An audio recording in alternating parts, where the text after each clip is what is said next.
Վերադարձանք տաղավար եւ դեռ հաղորդման սկզբում մենք ձեզ խոստացել էինք, որ խոսելու ենք ԴՆԹ-ի մասին։ Վերջին շրջանում լայն արձագանք գտան սոցցանցերում տեսանյութերը այն մասին, որ ԴՆԹ հետազոտության արդյունքում ազգությամբ թուրք համարվող մարդիկ, կանայք ու տղամարդիկ պարզեցին, որ իրենք թուրք չեն։ Առհասարակ ԴՆԹ-ով ծագումնաբանությունը պարզելը մի տեսակ թրենդային է դարձել սոցցանցերում վերջին շրջանում եւ մեր տաղավարում կենսաբանական գիտությունների դոկտոր Լևոն Եպիսկոպոսյանին ենք հյուրընկալել եւ խոսելու ենք ԴՆԹ-ի մասին։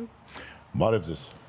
Բարի լույս։ Շնորհակալություն, որ ժամանակ գտաք եւ եկաք։ Եկեք ամենապարզ եւ հասարակ հարցից սկսենք։ Իսկապես ԴՆԹ-ով կարելի է պարզել մարդը հայ է, ուզբեկ է, մոնղոլ է, ռուս է։ Չէ, իհարկե ոչ, ԴՆԹ-ն դա մի ուրիշ ոլորտ է, ուրիշ տիրույթ է, ինքնությունը, ազգային ինքնությունը, էթնիկական ինքնությունը դա լրիվ այլ տիրույթ է եւ այստեղ դա երևի ամենամեծ սխալն է, որը տարածված է ոչ մասնագետների մոտ եւ երբեմն կարծում են, որ գնում են ավելի խորը, կարծում են, որ կա հատուկ հայկական գեն կամ չգիտեմ թուրքական, վրացական եւ այդպես շարունակ գեներ, որոնց շնորհիվ բնորոշվում է, որոշվում է ավելի ճիշտ պատկանելությունը, այսինքն էթնիկական կամ ազգային ինքնությունը։ Իհարկե դա այդպես չի։ Այ որ այդքան տարածված է ասել հայուգեն արտահայտությունը, հայուգեն, այսինքն հայի գեն որպես այդպեսին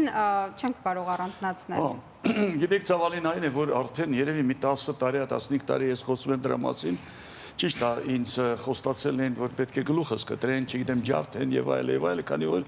այդպես բացահայտ ասել են, որ բացական չելով, որ հայկական գեն չկա։ Հայկական գեն, եթե լիներ հայկական հատուկ, միայն մեծ բնորոշ գեն, դա ուրեմն մենք պետք է պատկանենք ինչ-որ մի հատուկ առանձին տեսակին մարդ, Homo sapiens armenicus, չնայած Homo georgicus կա, բայց դա վերաբերում է ուղիղ քայլող մարդուն է վերաբերում 2 միլիոն տարվա, այո, բայց դու չկա, եթե այստեղ էլ գտնենք, գուցե կանվանենք Homo armenicus, եթե դա լինի ասենք 2 միլիոն տարվա վաղեմություն ունեցող, բայց այսօրվա ժամանակակից մարդը, ժամանակակից հայը մենք միասին եւ բազում մարդիկ նրանք իհարկե չունեն հայկական, հատուկ հայկական գեն։ Պարոն Եպիսկոպոսյան, բան չի մասին են խոսում մարդիկ, այն աղջիկը, որ սոցցանցերում լացում է, լացակումած, որ նա համոզված է, որ նա թուրք է, հետո ինչ որ բան է բացում եւ սկսում է այնտեղ կարդալ, որ 60%-ով հայ, ինչ է դա, այ մարդկանց, որոնք որ առհասարակ չեն հասկանում եւ եկեք փորձենք բացատրել շատ պարզ։ Փորձենք բացատրենք պարզ։ Նո, ստեղ հատվում են, համընկել են, չգիտեմ, բախվել են տարբեր հասկացողություններ, տարբեր հուզմունքներ, տարբեր տիրույթներ, թող այդպես ասենք, ինչու՞, քանի որ մարդը ունի եւ գենետիկական, այսպես ասած, կառուցվածք։ Գենետիկական կառուցվածքով կարելի է բավականին բարձր հավանականությամբ որոշել նախնիները որտեղից են եկել։ Որ բնակավայրից։ Որ այսինքն զուտ աշխարհագրական։ Եվ այն աշխատանքները ավելի ճիշտ այն ծառայությունները, որոնք այսօր մատուցվում են համատարած, հատկապես Ամերիկայում, այսօր նաև Ռուսաստանում, Հայաստանում փառքասու դեռ չկա, չէ, ուղղակի բանն է, ինքնարժեքն է շատ բարձր, բայց թանկ է, այո։ Եվ այսինքն մարդկանց խոստանում են, որ նրանց արմատները եւ արմատները ընդ որում նկարագրում են որպես, չգիտեմ, իտալական, իսպանական եւ այլ, դա իրականության հետ ոչ մի բան չունի։ Պատասխանելով ձեր հարցին ասեմ հետեւյալը. հավանաբար շատ բարձր հավանականությամբ այդ աղջիկա մոտ կլինի դա ասենք, չգիտեմ, 30 տարեկան, 40 թե 50 ինչ որ հիշողություն, այսինքն մշակութային այդպես ճանապարհով, խողովակներով իր մոտ կուտակվել է, չգիտեմ, եղել է ժամանակ առ ժամանակ, այսինքն նրա տատն է եղել, իսկ գուցե տատը ժամանակին օրորոցայինն է եկել, հասկանում եք, դա այդ գենետիկականը մնում է անփոփոխ, իսկ ոչ գենետիկականը, այսինքն որը որ փոխանցվում է ժառանգաբար, այսինքն մշակութային ճանապարհով, դա ինքը կարող է ստանալ մայրիկից, հայրիկից, չգիտեմ, շրջապատից, տատիկից, պապիկից, որը ինչը ավելի հավանական է։ Եվ այդ դեպքում իր մոտ այդ տարակուսանք ասեմ, թե ինչ ասեմ, այդ երկմտությունը միշտ էլ մոտ է եղել է, Իսկ երբ որ ինքը արդեն ստացել է ստույգ պատասխան առ այն, որ ինքը գենետիկորեն հայ է, գենետիկորեն հայ, այսինքն իր գենետիկական կառուցվածքը ոչ մի նմանություն չունի կենտրոնական Ասիայից, այսպես ներխուժած, ասենք թուրքերի։ Հա։ Թուրքական ցեղերի, թուրքախոս ցեղերի հետ։ Ալտայից եկած Ալտայից, հա, կամ ասենք ավելի լայն, ուրեմն տարածքից ավելի, մեծ տարածքից եկած, ասենք ցեղերի, որոնք այս տարածաշրջանում ընդամենը ասենք 1000 տարի առաջ։ Եվ բացի դրանից մենք գիտենք կա նաև ծպտյալ հայեր կան, որոնք ես դրանց հետ հանդիպել եմ, քանի որ ըստ բաների նմուշարման համար եւ նրանք գալիս են Հայաստան, ազգանուն են փոխում, նրանք ուրեմն կնքվում են այստեղ եւ կան բազմաթիվ երևույթներ եւ այն երևույթը, որը սրանից ստույգ չեմ կարող ասել, ասենք 6-7-8 տարի առաջ, երբ որ նրանք պահոցները բացեցին, արխիվները բացեցին եւ մարդիկ համոզվեցին, որ ունեն հայկական ուրեմն արմատներ, պարզվեց, որ ոմանք նույնիսկ ինքնասպանություն գործեցին։ Այո, որը չընդունելով այնքան ուրեմն հայատյաց էին նրանք, որ իմանալով, զգալով կամ չգիտեմ, սարսափեցին այն մտքից, որ իրենց մոտ, այսպես ասած, հայկական արյուն է ասում։ Այսինքն դնթ թեստի միջոցով ազգությունը պարզել հնարավոր չէ գիտական տեսանկյունից։ Ազգությունը ստեղ է եւ այստեղ է։ Այսինքն ավելի մշակութային ազգությունը, քան կենսաբանական։ Դա լրիվ մշակութային կամ մասնագետները ասում են դա պատմական տիրույթում է ձևավորվում։ Այսինքն ոչ ֆիզիկական տիրույթում, եթե այդպես շատ պարզ ձևով անջատենք։ Ֆիզիկականը այն է, որը որ շոշափվում է, ֆիզիկականը DNT-ն մենք տեսնում ենք, մենք կարդում ենք, իսկ այն ինչ որ ձևավորում է այն մեխանիզմներով, որոնց բնույթը մեզ համար պարզ չի, առ այսօր պարզ չէ այդ մեխանիզմը, բայց գիտենք ինչպես է դա փոխանցում այն ճանապարհով, ինչի մասին խոսեցինք։ Բայց տեսեք, այսպեսի մի բան կա, որ ասում են օրինակ հայկական հիվանդություն ասվածը։ Սա DNT շեղում է, DNT-ի հետ սա կապ ունի, հա, որը նաև անվանում են պերիոդիկ հիվանդություն, բարբերական հիվանդություն, այո։ Նու դա ոչ պրոֆեսիոնալ, ես պատասխանեմ այդ հարցին։ Միջերկրածովյան տենդ է կոչվում։ Հա, միջերկրածովյան ընտանեկան տենդ է կոչվում։ Այդ հիվանդությունը տարածված է ոչ միայն հայերի մոտ։ Եվ ասենք սրանից մի 20-30 տարի առաջ կար այդպիսի պատկերացում, որ տարածված է միայն չոր ժողովուրդների մոտ։ Այսինքն ոչ թե թուրքերի, այլ Թուրքիայի բնակչության, այդպես ասենք, ուրեմն արաբների, հրեաների եւ հայերի մոտ։ Հետագայում պարզվեց եւ ես եմ դրանով զբաղվել ոչ շատ, ասենք, ինչ որ երկարատև ժամանակ, որ այդ հիվանդության հետ կապված մուտացիաները, հատուկ գենի մուտացիաները, նրանք տարածված են նաև Աֆրիկայում։ Այսինքն շատ ավելի լայն տարածում ունի եւ վերջերս սրանից պարզվեց, որ ցանկացած հիվանդություն, որը տարածվում է եւ գնալով, որը ուրեմն հիվանդություն է առաջացնում այդ մուտացիաների ուրեմն պատճառով։ Սովորաբար նրանք եթե դրանք մահաբեր են, եթե դրանք մահացու են, այդ դեպքում դրանք աստիճանաբար պետք է իջնի նրա հաճախականությունը։ Մենք տեսնում ենք, որ լրիվ հակառակ պատկերը ունենք։ Գնալով այդ մուտացիաների հավանականությունը, ավելի հաճախականությունը բարձրանում է։ Ինչու՞։ Այսինքն կա այդպիսի մի հասկացողություն կենսաբանության, գենետիկայի մեջ, որ այդ մուտացիաները ունեն առավելություն, դրանց կրողները ունեն առավելություն, որը կոչվում է էվոլյուցիոն առավելություն։ Այսինքն նրանք կրողները, ոչ թե հիվանդները, որոնք կրում են եւ հայրական կողմից եւ մայրական կողմից ժառանգածները, դրանք կոչվում է հոմոզիգոտ։ Իսկ ովքեր կրում են, ասենք, մեկ տարբերակ, հետերոզիգոտ, նրանք ունեն առավելություն այս կամ այն հիվանդությանը ուրեմն դիմադրելու համար։ Եվ հավանաբար այսօր արդեն հանգում են դրան գիտնականները, հետազոտողները, որ ժամանակին դա եղել է, քանի որ մեր տարածաշրջանում շատ տարածված է եղել ժանդախտը, որը միլիոնավոր ուրեմն կյանքեր է խլել, եւ ժանդախտը եղել է եւ 5 կտակարանում է դրա մասին գրած։ Ժանդախտը եղել է ուրեմն Յուստինյանի ժամանակ, ժանդախտը եղել է ամենադաժան ժանդախտը եղել է նաեւ միջնադարում, որը հասել է անթուղ մինչև Լոնդոն եւ Լոնդոնի կեսը կամ 300 տարի ուրեմն կոտորել է։ Եվ բարձում այսօր դա ապացուցված է, այսպես ասած, բանով փորձի շատ ստույգ փորձի միջոցով ապացուցված է, որ դրա կրողները ունեն դիմադրողականություն, դիմադրում են հենց ժանդախտին։ Այսինքն, եւ դա միակ օրինակը չի, կամ մի քանի այդպես հիվանդություններ, որոնք ժառանգական հիվանդություններ են, եւ կրողները, հետերոզիգոտ կրողները ունեն առավելություն դիմադրելու այս կամ այն հիվանդությանը։ Ինձ մի բան է հետաքրքրում, եւս փորձենք շատ պարզ բացատրել, որ հասկանալի լինի։ Շատ դեպքերում մենք խոսում ենք կամ լսում ենք կամ կարդում ենք, որ Հայաստանում գտնվել է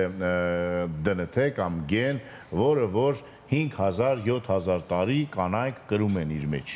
Այդ DNT-ն փոխանցում է եւ դրանով ապացուցում է, որ մենք միշտ ապրել ենք այստեղ։ Ну, համեստությունս դնեմ մի կողմ, ասեմ, որ դա մեր աշխատանքն է։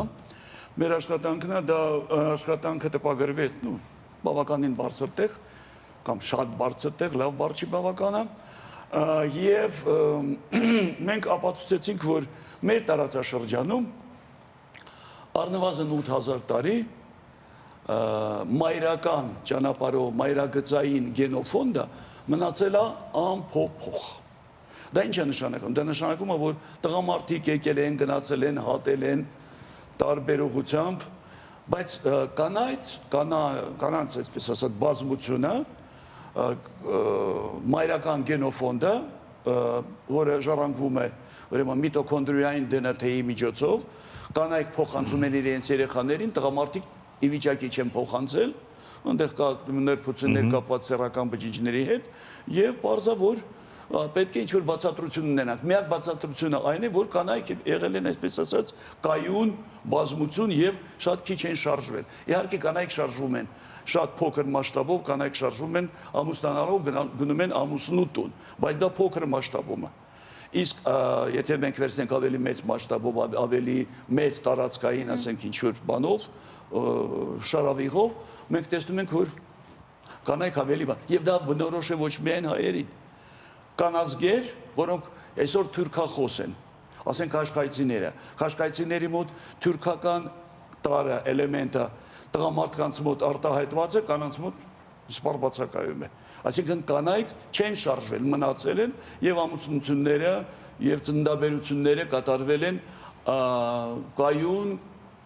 համայնքում, բայց կանանց համայնքում։ Եթե խոսենք ճակերտավոր մաքուր ազգերի մասին եւ այդ մաքուր ազգերի հնարավոր բացասական հետևանքների մասին, արդյոք մաքուր ազգերը, երբ որ իրար մեջ են անընդհատ ամուսնանում, որոշակի հիվանդությունների տարածման վտանգ կա, բացասական կողմեր կա, թե էս էլ է միֆ։ Դա շատ կարևոր հարց է եւ կասեի, որ նույնիսկ մեզ համար շատ ապեական հարց է։ Նայեք, մենք փոքր ազգ ենք։ Մենք փոքր ազգ ենք եւ, չգիտեմ, 2.5-3 միլիոն թվերը տատանվում են եւ ես հակված եմ դեպի փոքրը, քանի որ դա ավելի, հիմնավորված է տարբեր հաշվարկներով եւ այստեղ եթե մենք սրանից, չգիտեմ, 30-40 տարի առաջ մենք մեր տիրույթ, ասենք, մեծ մի հատ կայսրություն էր եւ ամուսնությունները կատարվում էր ավելի մեծ այդ տիրույթում, այսօր մենք Հայաստանում կարծես թե սահմանափակվել ենք այդ 2.5 միլիոնով եւ դա դեռ հաշվարկներ չկան, բայց մտավախություն կա, որ մենք պետք է խուսափենք այն ամուսնություններից, որոնք կարող են նպաստել այդ հոմոզիգոտացմանը եւ դա նշանակում է, որ մենք պետք է շատ զգուշավոր լինենք հենց այդ հատկապես այդ հիվանդության համար, այդ պարբերական հիվանդության համար, այդ տենդի նկատմամբ, ինչու քանի որ մենք տեսնում ենք, բերեմ օրինակ ուղղակի, որ պարզ լինի, եթե սրանից մի 20-30 տարի առաջ մենք խոսում ենք այն մասին, որ մեր բնակչությունը միջին չափով կրում է 25%-ը, 30%-ն է կրում այս կամ այն մուտացիա այդ գենի, որը բնորոշում է այդ հիվանդությունը, այսօր 40% է։ Այսօր 40%-ը ըստ մեր տվյալների, որը մենք անցյալ տարի դա տպագրեցինք, եւ այսինքն մեզ մոտ այդ մտավախությունը կա։ Մենք պետք է ստեղ արդեն բժշկական գենետիկայի տիրույթն է, ես դրա մասնագետը չեմ, բայց որպես ասենք տեսականորեն ես դա կարող եմ նկարագրել։ Մենք պետք է նախորոք ավելի ճիշտ միջև երեխա ունենալը մենք պետք է վստահ լինենք, որ մեր երեխան, որը որ ծնվելու է, նա Չի չի կրելու կրելու 2 գեն։ Իսկ եթե 40% նշանակում է դու համարյա ամեն երկրորդը, Կրելու է։ յուրաքանչյուր երկրորդը դա կրում է եւ հավանականությունը, որ երեխան կունենա դա 1/4 է։ Դա շատ բարձր թիվ է։ Դա շատ բարձր Պետք թիվ է է։ խառնվենք այլ ազգիների հետ եւ եթե դա այդպես է, որն է ավելի ճիշտ հարց բերենք, թե հարց գնանք։ Գիտեք, այդ հարցը չնայած շատ հստակ հարց է, բայց ավելի լայն, այսպես ասած, բան ունի, իմաստ ունի։ Ընդհանրապես, երբ որ այս կամ այն պետություն, չգիտեմ, կուսակցություն, չգիտեմ, ինչ որ կայսր եւ այլ, սկսում են խառնվել բնական ինչ որ մի ընթացքին, Լավ չի լինում վերջ։ շատ վատ է լինում։ Շատ վատ է լինում։ Բերեմ օրինակներ, ուղղակի շատ կարճակերտ ձևով։ Երբ ուրեմն Ռումինիայում Չաուշեսկուն, Խելոք Չաուշեսկուն, երբ որ նա արգելեց ուրեմն բանը, աբորտները արգելեց, ուրեմն այնտեղ ծնվեցին այնքան մեծ թվով երեխաներ, քանի որ դե բաներ չկար, միջոցներ չկար, այսինքն դա բանանելու այդ հակա Այո։ Բեղնավորիչները։ Բեղնորիչների, այո։ Եվ չկար եւ շատ մեծ թով ծնվեցին երեխաները այնքան շատ էին, բայց այդ պետությունը աղքատ էր եւ նրանք ստիպված երեխաներին տալիս էին մանկատուն։ Մանկատան երեխաների թիվը,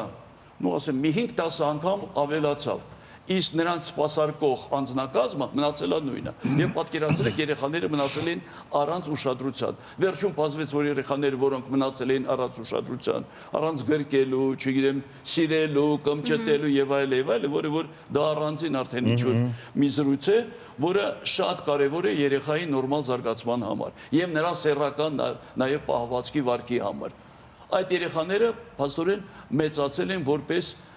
արդեն հիվանդություն, բազմաթիվ հիվանդություններ կրող եւ առաջի հերթին կապված հոգեբանական հիվանդություններ, շեղումներ ավելի ճիշտ կրող եւ կապված նաեւ ֆիզիոլոգիայի հետ։ Այդ առաջի բանը, երկրորդը, երբ որ ընդհանրապես աբորտները արգելում են, մեկը կանայք եւ ոչ պրոֆեսիոնալ բժիշկները դրանով զբաղվում են եւ բազմաթիվ մահեր են առաջանում։ Ինչու, քանի որ կանայք դիմում են նաեւ արդեն բանը ժամկետը անցած ուրեմն պահին եւ այլ։ Եվ արդեն վերադառնալով բուն հարցին, ես կարծում եմ, որ այստեղ էլ խառնվել պետք չի։ Այսինքն ինչ որ մի հատ բան արձակել, օրենք, կամ չգիտեմ ինչ, հա գնացեք, ամուսնացեք ուրիշների հետ, ուրիշ ազգի ներկայացնեք, ոչ։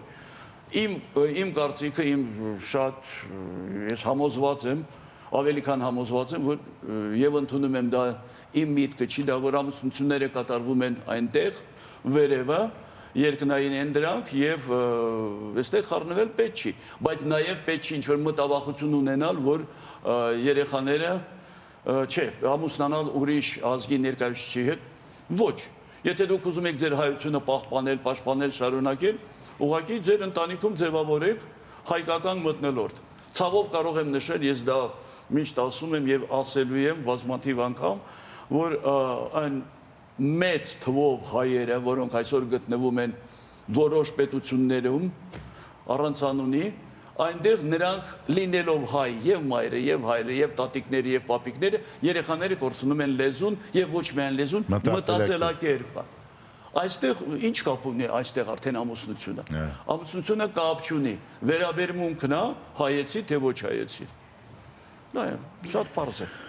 Իրականում վերջակետ դժվար է դնել այս խոսակցությունում, եկեք դնենք բազմակետ, շատ շնորհակալություն պարոն եպիսկոպոսյան, հետաքրքիր էր շատ, եւս մեկ անգամ ուզում ենք բոլորիդ հիշեցնել, որ դնետեև հնարավոր չի ազգություն որոշել, դնետեև հնարավոր է միայն հասկանալ, թե որտեղից է, որ բնակավայրից է ծագումը, եւ դա էլ է շատ կարեւոր, եթե մենք կարողանում ենք աշխարհին ապացուցել, որ սա հայոց լեռներն են, այստեղ մենք ապրել ենք դարեր շարունակ, Արցախը հայկական է, ուրեմն բոլոր այն մարդիկ, որոնք որ ծնվել են այնտեղ եւ ստացել են շատ ճիշտ մշակութային դաստիարակություն, նրանք հայ են։ Իսկ համոզված եմ, որ նաև Երևանի կենտրոնում կարող է մարդը ծնվել, չստանա այդ մշակույթը, չլսի տատիկի օրորոցայինները, չլսի մեր առասպելները, չկարդա հայերեն եւ այլն եւ չլինի հայ, կրելով հայկական, կարծես թե հայկական դնեթե։ Շատ շնորհակալություն։ Ես եմ շնորհակալ։ Մնացեք մեզ հետ, շարունակում ենք մեր եթերը այս պահին գովաստ։ Այո, գնում ենք դիտենք գովազդ, վերադառնանք եւ շարունակենք, մնացեք մեզ հետ։